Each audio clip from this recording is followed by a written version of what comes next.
I remember the weight of the adoption papers in my trembling hands as I sat across from my parents at their pristine dining table. The same table where we'd shared countless Sunday dinners, where I'd blown out birthday candles, where I'd announced my college acceptance. The mahogany surface reflected the overhead light like a mirror, and I could see my own nervous expression staring back at me. My mother's china cup sat untouched between us, the tea growing cold as silence stretched through the room like a taut wire ready to snap. "Mom, Dad," I began, my voice barely above a whisper. "I have something important to share with you." The words felt foreign on my tongue, rehearsed yet somehow inadequate for the magnitude of what I was about to reveal. I had practiced this moment 100 times in front of my bathroom mirror, but nothing could have prepared me for the sterile atmosphere that seemed to settle over us like morning frost. My father's newspaper rustled as he set it down with deliberate precision. His reading glasses caught the light, making his eyes unreadable behind the lenses. My mother's manicured fingers drummed against her teacup, a nervous habit I'd inherited but never acknowledged until that moment. The grandfather clock in the corner ticked with mechanical persistence, each second stretching into an eternity. "I'm adopting a child," I said, the words tumbling out faster than I intended. "A little girl. She's 7 years old and she's been in the foster system for 3 years. Her name is Emma, and she—" My voice caught as I thought of Emma's bright green eyes, the way she'd clung to my hand during our first meeting, the careful hope I'd seen flickering across her small face. The silence that followed was deafening, not the comfortable quiet of shared understanding, but the hollow, echoing silence of a chasm opening between us. My mother's teacup clinked against its saucer as her hand began to shake slightly. My father removed his glasses with slow, deliberate movements, cleaning them with a cloth he pulled from his shirt pocket. "Adopting?" My mother's voice was thin, stretched like wire. "But darling, you're only 28. You have your whole life ahead of you. Your career is just taking off. Why would you burden yourself with someone else's problems?" The word problems hit me like a physical blow. Emma wasn't a problem. She was a little girl who needed love, who deserved a family, who had already faced more rejection and disappointment in her 7 years than most people experience in a lifetime. I felt my chest tighten, my carefully prepared explanations crumbling like sand through my fingers. "She's not a problem, Mom. She's a child who needs a home, a family." My voice grew stronger as I spoke, fueled by the fierce protectiveness I already felt for Emma. "I have love to give. I have a stable home, a good job. I want to be her mother." My father's chair creaked as he leaned back, his expression hardening into something I didn't recognize. "Have you thought about what this means for our family name? For our reputation? People will talk. They'll wonder why you couldn't have children of your own, why you had to resort to this." The words stung, because they echoed fears I'd already wrestled with and conquered. I'd spent months in counseling, working through my own doubts and insecurities about adoption. I'd educated myself about attachment, trauma, and the beautiful complexity of chosen families, but hearing those doubts voiced by the people who were supposed to love and support me unconditionally felt like being struck by lightning. The room seemed to close in around us, the familiar warmth of my childhood home replaced by something cold and unwelcoming. The family photos lining the mantelpiece, images of vacations, graduations, celebrations, suddenly felt like artifacts from someone else's life. Had these people really raised me? Had they taught me about love and compassion, only to withdraw both when I needed them most? I stood up from the table, my legs unsteady beneath me. The adoption papers scattered slightly, and I gathered them, protectively against my chest. These weren't just documents. They were Emma's future, our future together. They represented hope and healing and the family we were about to become.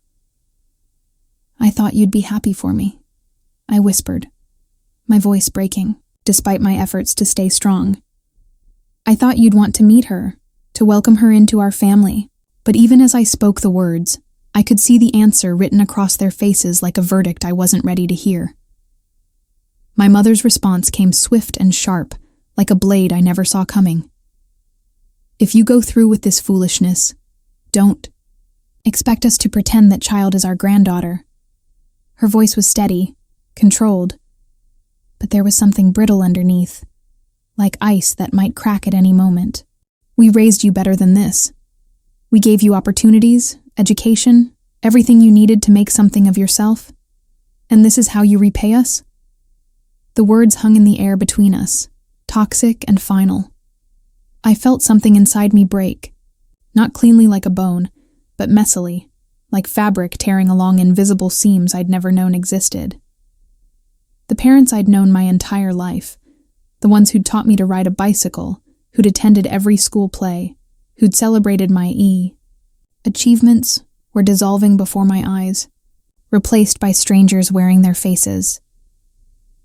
My father stood slowly, his movements deliberate and cold. You're making a mistake that will define the rest of your life. When you realize what you've done, when you understand the burden you've taken on, don't come crying to us. He walked to the front door and opened it, the spring air rushing in like a slap across my face. I think it's time you left.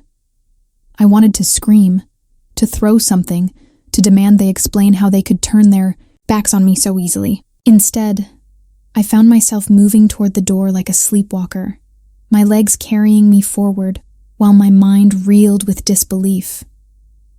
This couldn't be happening. This couldn't be real. Mom? I turned back one last time, searching her face for any sign of the woman who'd comforted me through childhood nightmares, who'd celebrated my first job, who'd been my phone call when the world felt too big and frightening. But she was looking away, her jaw set in a line I'd never seen before. Your father's right, she said without meeting my eyes. Maybe some distance will help you see sense. I stepped onto the porch where I'd posed for prom pictures, where I'd waited for dates to arrive, where I'd announced my college acceptance with joy bubbling over like champagne. Now it felt like foreign territory, like I was trespassing on someone else's memories. The door closed behind me with a finality that echoed through my bones. I sat in my car for 20 minutes, my hands gripping the steering wheel while tears blurred my vision. The house I'd grown up in looked the same blue shutters, the same carefully manicured lawn, the same flower boxes my mother tended with religious devotion. But something fundamental had shifted, like looking at a photograph of a place you once knew intimately but could never return to. As I drove away, I caught one last glimpse of my mother in the living room window. She was holding back the curtain, watching me leave, and for just a moment, I thought I saw something in her expression. Regret, maybe, or sorrow. But the moment passed, the curtain fell back into place, and I was alone with the devastating realization that I had just lost my family, but not all of it, not the family I was about to choose.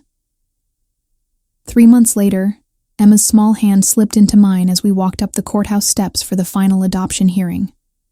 Her palm was sweaty with nervousness, but her grip was strong and sure. She wore the blue dress we'd picked out together, her hair braided with the care I was still learning to master. Every morning brought new lessons in motherhood. How to braid hair, how to pack the perfect lunch, how to chase away monsters that lived in bedroom closets. Are you sure they'll say yes? Emma asked for the 3rd time that morning. Her voice carried the careful hope of a child who'd learned not to expect too much, not to invest completely in any dream that might be snatched away. My heart ached for all the times she'd been disappointed, all the promises that had been broken before I came into her life. I'm sure, sweetheart, I whispered, squeezing her hand gently. Today makes it official, but you've been my daughter from the moment we met. The words were true in every way that mattered. From our first meeting at the adoption agency, when Emma had shyly asked if I liked dinosaurs, and then spent an hour showing me her extensive collection of plastic pterodactyls, I'd known we belonged together. The courtroom was small and surprisingly warm, nothing like the intimidating legal chambers I'd imagined. Sunlight streamed through tall windows, casting golden rectangles across the wooden floor. Our caseworker, Mrs. Rodriguez, sat behind us, with files that documented our journey together. Home visits, background checks, and endless paperwork that had led to this moment. Judge Martinez was a kind-faced woman with silver hair and laugh lines that suggested she'd overseen many happy occasions in this room. She smiled at Emma, who had been practicing her courthouse manners for weeks. "Well, young lady, do you understand what's happening today?" Emma nodded solemnly, her back straight with the importance of the moment. "I'm getting adopted. That means she's going to be my mom forever, and nobody can take me away anymore." Her voice was clear and strong, but I heard the underlying question in it. The need for reassurance that this forever would actually last. "That's exactly right," the judge said warmly. "And how do you feel about that?" For the first time that day, Emma's careful composure cracked, and a smile spread across her face like sunrise. "I feel like I'm finally home." The gavel came down with a gentle tap that seemed to echo through every empty space in my heart, filling them with something I'd never experienced before. The fierce protective love of a mother for her child. Emma threw her arms around my waist, and I held her close, breathing in the scent of her strawberry shampoo and feeling her heartbeat against my chest. As we left the courthouse, our hands linked and our futures intertwined, I thought about my parents for the first time in weeks. The pain of their rejection had settled into something manageable, like a scar that twinges in bad weather but no longer dominates your thoughts. Emma was chattering about the celebration dinner we'd planned, about calling her best friend Sophia to share the news, about hanging her adoption certificate on the refrigerator next to her latest art project. This was family, I realized. Not the one I'd been born into, but the one I'd chosen, the one Emma and I were building together with love and intention, and daily acts of care. We were writing our own story now, creating our own traditions. Sunday morning pancakes, bedtime, stories that we made up together, dance parties in the kitchen while dinner cooked, small moments that were building into something beautiful and lasting. That evening, as I tucked Emma into her bed, really her bed now, in her room, in our home, she looked up at me with those bright green eyes that had captured my heart from day one. "Mom?" The word still sounded new on her lips, like she was trying it on for size. "Yes, baby. I'm glad it's just us. We're perfect the way we are." And she was right. We were perfect, complete, exactly as we were meant to be. The business started almost by accident, born from the simple desire to create something beautiful for Emma's bedroom. She'd fallen in love with a particular shade of lavender paint during one of our weekend trips to the hardware store. But when we got it home, it didn't match the vision in either of our heads. I spent that entire weekend mixing custom colors, trying to capture the exact purple of twilight she'd described with 7-year-old poetry. "It needs to be like the sky when the sun goes to sleep, but the stars haven't woken up yet," she'd explained, her small hands gesturing at concepts too big for words, but perfect in their innocence. By Sunday evening, I'd created what would later become the signature color of my interior design business, Emma's Twilight, though I didn't know it yet. I just knew I'd discovered something I was good at, something that brought me joy in the quiet hours after Emma was asleep, when I could spread paint samples across our kitchen table and dream in color. The transformation began slowly, like all the best changes do. A neighbor saw Emma's room and asked if I could help with her daughter's nursery. Then a friend of a friend needed advice on her living room. Word spread through school pickup lines and grocery store conversations, carried by satisfied clients who appreciated my attention to detail and my ability to listen to what they really wanted, not just what they thought they should have. Within 2 years, I had a waiting list. My evenings were filled with consultations, my weekends with shopping trips to fabric stores and antique markets. Emma learned to spot quality furniture at estate sales, developing an eye for hidden potential that impressed dealers twice her age. She became my unofficial assistant, offering opinions on color combinations with the confidence of someone who'd never been told her ideas weren't valuable. "That chair wants to be yellow," she'd announced during one of our Saturday treasure hunts. Not the bright yellow like a school bus, but the soft yellow like butter on toast. She was 9 by then, wise beyond her years, and completely unself-conscious about her artistic opinions.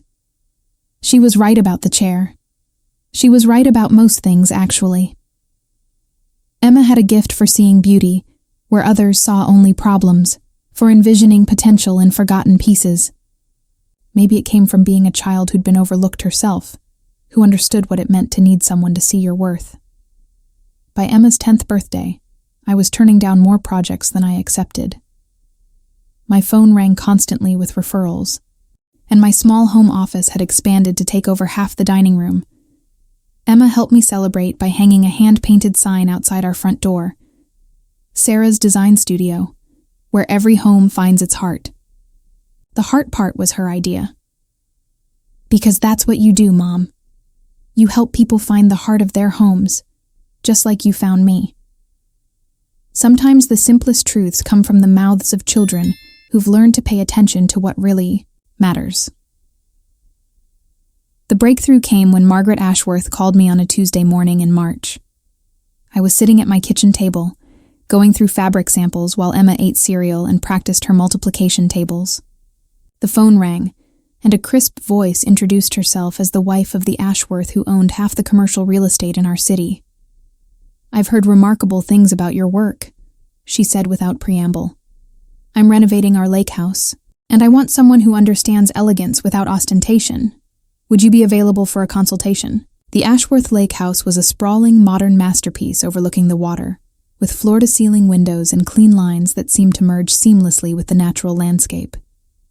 Margaret Ashworth was a woman in her 60s with silver hair and the kind of confidence that comes from never having to question your place in the world. She walked me through room after room, describing her vision with the precision of someone accustomed to being understood the first time. "I don't want it to feel like a showcase," she explained as we stood in the main living area, sunlight dancing across the hardwood floors. "I want it to feel like a sanctuary. Somewhere my family can truly relax and be themselves." I spent 3 months transforming that house, creating spaces that were both sophisticated and welcoming. I mixed vintage pieces with contemporary art, used natural textures to soften modern lines, and chose colors that shifted with the changing light on the lake. The project consumed me in the best possible way, challenging every skill I'd developed and pushing me to become better than I'd known I could be. When Margaret saw the finished result, she stood in her living room for a full minute without speaking. Then she turned to me with tears in her eyes and said, "You've given me exactly what I didn't know I was looking for." The magazine spread followed 3 months later. Architectural Digest featured the lake house in a 6-page article titled "Finding Serenity, a Modern Retreat Embraces Natural Beauty." My name appeared in elegant typography alongside photographs that made my work look even more stunning than I'd dared to hope. My phone didn't stop ringing for 2 weeks straight. Within 6 months, I had more work than I could handle and was hiring assistants. Within a year, I was opening a showroom downtown. Emma, now 11, cut the ribbon at the grand opening, wearing a dress the exact color of her twilight paint and grinning like the proud daughter and business partner she'd always been. The money followed success the way spring follows winter, naturally, inevitably, transforming everything it touched. But more important than the financial security was the recognition that I'd built something meaningful, something that brought beauty into people's lives and gave Emma and me the freedom to dream bigger than I'd ever imagined possible. Standing in my showroom that opening day, surrounded by the furniture and fabrics and art pieces I'd chosen with such care, I thought about the woman I'd been just a few years earlier, sitting in my car outside my parents' house, believing I'd lost everything. I couldn't have imagined then that losing their approval would lead to finding my true calling, that choosing Emma would ultimately choose me back in ways I was still discovering. Success, I was learning, wasn't just about money or recognition. It was about becoming the person you were meant to be, about building a life that reflected your values rather than someone else's expectations. It was about proving to yourself that love and determination could overcome any obstacle, could transform loss into something beautiful and lasting. Emma adjusted the ribbon around her waist and looked up at me with those bright green eyes that had changed my life from the very first moment I saw them. "Are you proud of us, Mom?" "So proud I can hardly breathe," I whispered, pulling her close. And I was. We'd built this together, Emma and I. Every decision, every late night, every risk had been taken with her future in mind. This wasn't just my success. It was ours, the tangible proof that we were exactly the family we were meant to be. The call came on a Thursday evening in October, just as Emma and I were cleaning up from dinner. She was 12 now, all long, legs and emerging opinions, helping me load the dishwasher while she told me about her day at school. The phone rang, and I almost didn't answer. We'd learned to let most calls go to voicemail during our sacred dinner and homework time. But something made me glance at the display, and I saw a number I recognized despite the years that had passed. My mother's phone number, unchanged after all this time, as if she'd been waiting for this moment as long as I'd been dreading it. "Emma, can you finish loading the dishes?" I said, my voice carefully neutral. "I need to take this call." She looked up from the silverware drawer, her intuitive awareness picking up on the tension I was trying to hide. "Everything okay, Mom?" "Everything's fine, sweetheart. Just business." But it wasn't business, and we both knew it. Emma had stopped asking about grandparents years ago, accepting my careful explanations about some families being complicated without pushing for details I wasn't ready to share. She'd built her own understanding of family from the friends' families who'd welcomed her, from the teachers who remembered her birthday, from the community we'd created together. I stepped into my home office and closed the door before answering. "Hello? Sarah." My mother's voice was exactly the same, crisp, controlled, familiar in a way that made my chest tighten with unexpected emotion. I hope I'm not calling at a bad time. The casual politeness was jarring after years of silence, as if we were acquaintances making small talk, rather than mother and daughter navigating a chasm that had been years in the making. I found myself gripping the phone tighter than necessary, my free hand unconsciously smoothing my hair in a gesture I'd inherited from her. "What do you want, Mom?" The words came out sharper than I'd intended, but I didn't have the energy for pretense. Not after everything that had happened. Not after all the years of silence when Emma had needed grandparents and I had needed parents. There was a pause, and I could hear her breathing on the other end of the line. "I've been reading about you," she said finally. "About your business, the magazine articles, the awards. Your father and I, we're very proud of what you've accomplished." The words hit me like a physical blow. Proud. They were proud now that my success had made headlines, now that my choices had been validated by external recognition. Where had their pride been when I'd needed it most?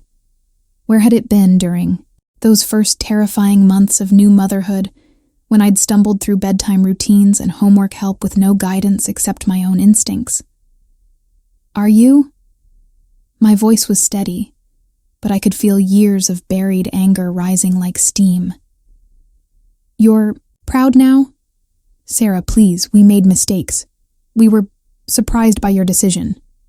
We didn't handle it well." Her voice cracked slightly, and for a moment she sounded less like the formidable woman who'd raised me, and more like someone who'd been carrying regret like a stone in her chest. "Surprised?"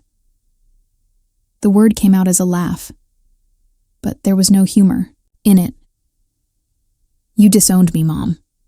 You threw me out of your house and told me not to come back. You missed 4 years of your granddaughter's life because you were surprised." The silence stretched between us, filled with everything we hadn't said, everything that couldn't be unsaid.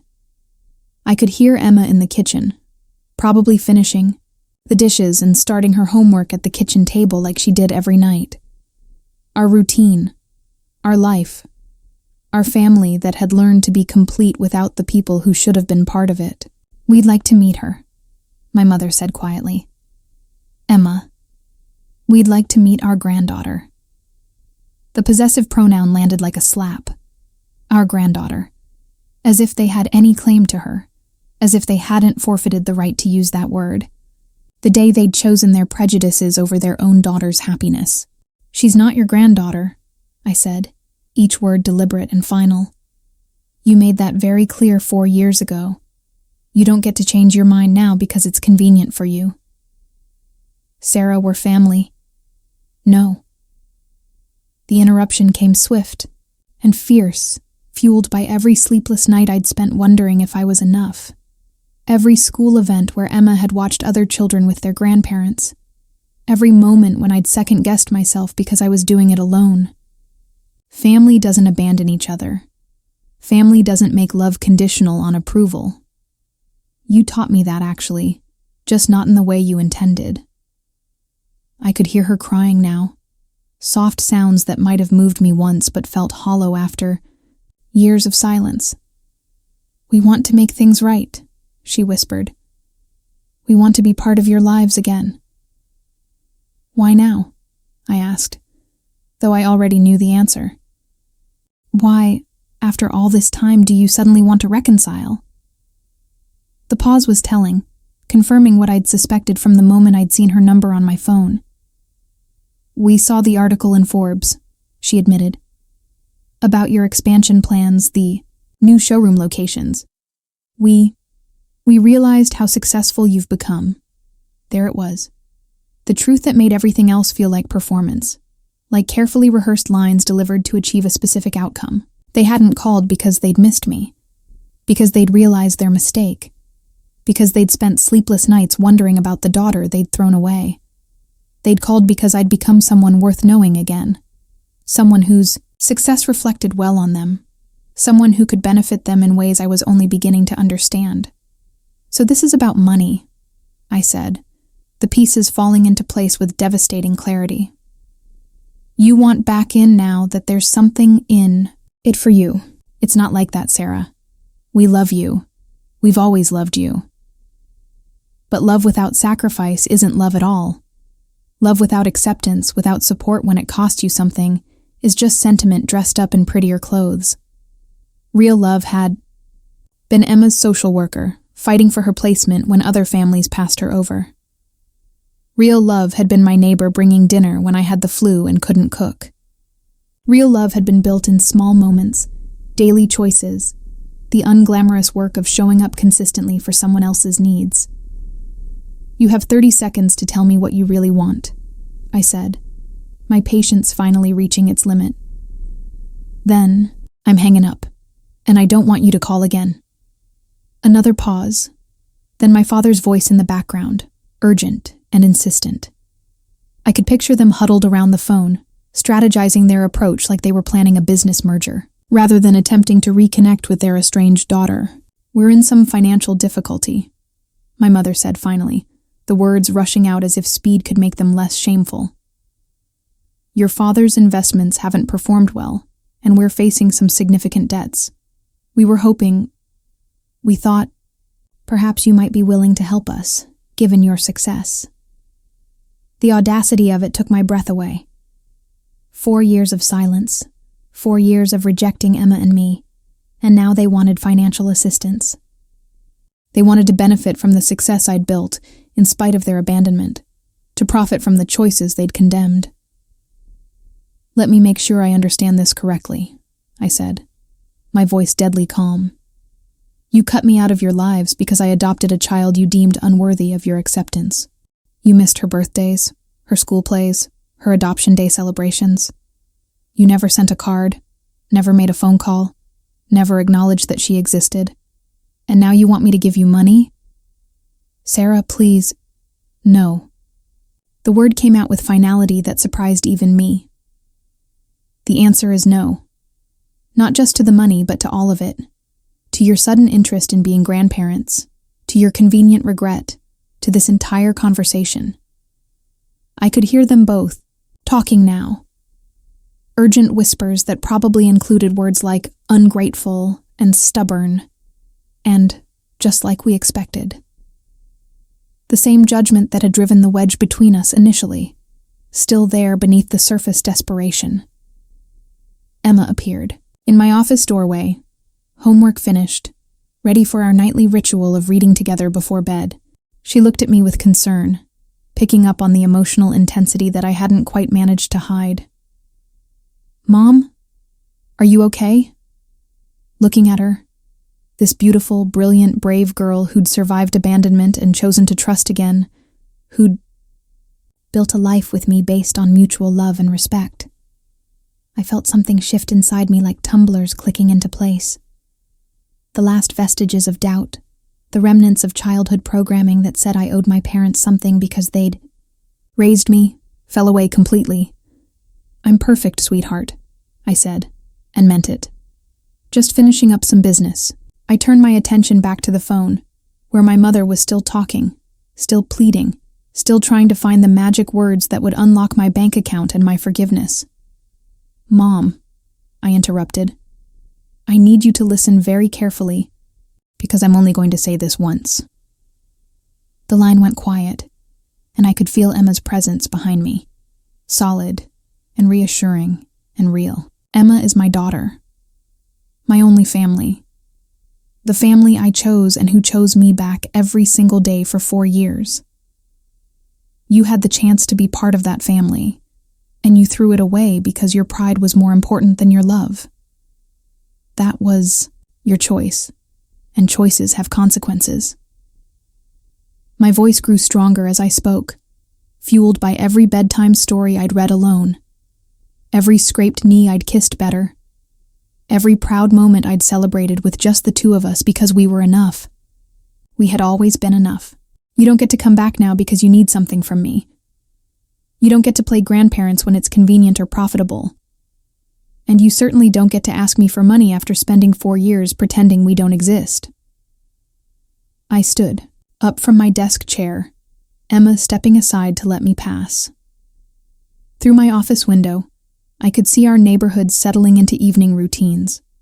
Families gathering for dinner, children playing in yards, the ordinary magic of people who'd chosen to build lives together based on love rather than obligation. "Sarah, you're making a mistake."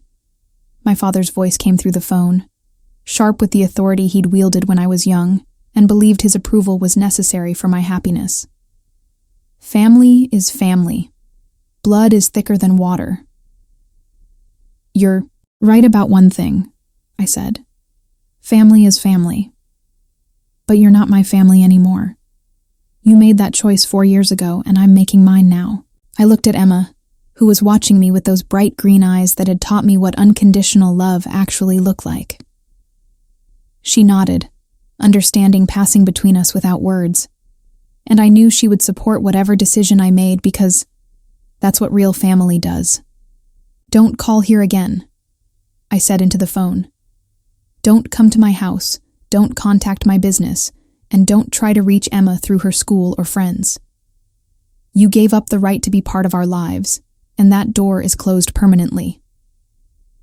"You'll regret this," my mother said, her voice turning cold in the way I remembered from childhood, when love became a weapon used to control behavior. "You'll regret shutting us out." "The only thing I regret," I said, "is that it took me this long to realize that some doors are meant to stay closed." I hung up the phone and turned to Emma, who immediately wrapped her arms around my waist in the fierce hug that had become our signature comfort gesture. She was almost as tall as me now, growing into the confident young woman she was meant to become, and I marveled again at the journey that had brought us to this moment. "Were those your parents?" she asked, her voice muffled against my shoulder. "Those were the people who gave birth to me," I corrected gently. "But you and I both know that DNA doesn't make a family. Love makes a family. Choice makes a family. Showing up every day makes a family." She pulled back to look at me, her expression serious in the way that sometimes made her seem older than her 12 years. "Are you sad?" I considered the question, searching my heart for sadness and finding instead something cleaner, lighter. Relief, maybe, or freedom. The weight I'd been carrying for 4 years, the hope that someday they might change, the lingering sense that I'd lost something irreplaceable, had lifted completely. "No, baby," I said, tucking a strand of hair behind her ear. "I'm not sad. I'm grateful." Grateful? Grateful that they showed me who they really are. Grateful that I get to choose my family instead of being stuck with people who don't know how, to love without conditions. Grateful that you and I found each other, and built something better than either of us could have imagined. Emma smiled, the bright, uncomplicated smile of a child who'd never doubted her place in my heart. "Can we make hot chocolate and read an extra chapter tonight? To celebrate choosing each other?"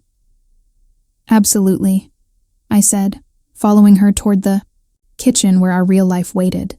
Homework and hot chocolate, bedtime stories and dreams we were building together one day at a time. As I watched Emma measure cocoa powder with the precision she applied to everything she cared about, I thought about the conversation I'd just ended and felt nothing but peace. My parents had taught me one final lesson, though not the one they'd intended, that some relationships are worth fighting for, and others are worth walking away from. Emma and I were worth fighting for. The life we'd built together, the love we'd chosen, the family we'd become, that was worth protecting at any cost. And sometimes protection meant knowing when to close the door and turn toward the light that was waiting inside your own home, with the people who'd proven their love not through words but through presence, not through DNA but through daily choice. "Mom?" Emma said, stirring chocolate into warm milk with careful concentration. "I'm glad it's just us two. We're perfect, exactly the way we are." She was right. We always had been.